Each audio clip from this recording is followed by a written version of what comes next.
অবশেষে কি ইরানকে ঘিরে ইসরায়েলের সন্দেহই সঠিক প্রমাণিত হচ্ছে? এজন্য কি ইরানের বিরুদ্ধে একাই আগ্রাসন সৃষ্টির পায়তারা করছে ইসরায়েলের সামরিক বাহিনী? কারণ ইরানের ব্যালিস্টিক মিসাইল কর্মসূচিকে ঘিরে রেড লাইন জারি করেছে ইহুদিবাদীরা। সেই রেড লাইন অতিক্রম করলেই ইসরায়েল একাই ইরানের বিরুদ্ধে হামলা চালাবে এমন ইঙ্গিত পাওয়া গেছে।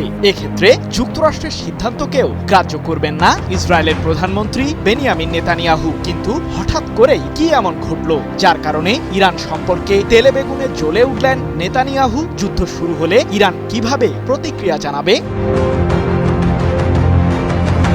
যুক্তরাষ্ট্রের সাথে সামরিক উত্তেজনার মাঝেই ইরান সম্প্রতি উন্মোচন করেছে দেশটির অন্যতম শক্তিশালী ব্যালিস্টিক মিসাইল খোররাম শাহর 4, যাকে ঘিরেই মূলত চাঞ্চল্য ছড়িয়ে পড়ে নেতানিয়াহুর দরবারে। কারণ ইরানের ব্যালিস্টিক মিসাইল কর্মসূচিকে বহুদিন ধরেই নিজেদের জন্য অস্তিত্বগত হুমকি মনে করে আসছে ইসরায়েল। এবার কি তাহলে ইরানের সেই কর্মসূচিকে ধ্বংস করবে ইহুদিবাদীরা?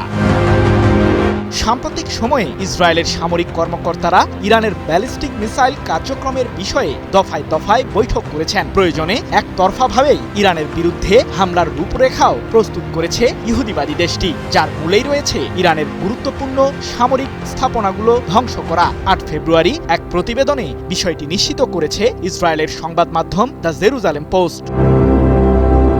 মিসাইল তৈরিতে ইরান রেড লাইন অতিক্রম করলেই দেশটির বিরুদ্ধে যুদ্ধ শুরু করবে ইসরায়েল, এমনটি জানিয়ে ইহুদিবাদী দেশটির একজন সামরিক কর্মকর্তা সংবাদ মাধ্যম দ্য জেরুজালেম পোস্টকে জানিয়েছেন, আমরা যুক্তরাষ্ট্রকে অবগত করেছি যে ইসরায়েল স্বাধীনভাবেই যে কোনো সিদ্ধান্ত নেওয়ার ক্ষমতা রাখে, আর ইরান আমাদের নির্ধারিত রেড লাইন অতিক্রম করলেই যুদ্ধ শুরু হবে। যদিও ইরানের ব্যালিস্টিক মিসাইল কার্যক্রমের উপর আমরা তীক্ষ্ণ নজরদারি করছি।